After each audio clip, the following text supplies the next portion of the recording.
ജയന്റെ വാ.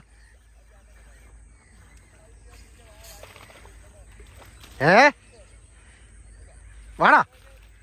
എന്തുവാ?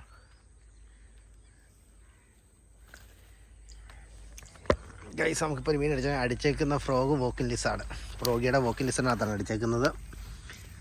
ഒരു രക്ഷയില്ലാത്ത ഫ്രോഗാണ്. അടിച്ച് മീൻ കയറി അങ്ങ് വിഴുങ്ങി അങ്ങ് ഫ്രോഗ്. ഇത് കണ്ടോ ഫ്രോഗ് ഇരിക്കുന്നത്. ഈ ഫ്രോഗ് എവിടെ ഉണ്ട് മേടിച്ചാൽ വരാലിനും ചെറുമീനും ഒരു കൂട്ട് ടാർഗറ്റ് ചെയ്യാം.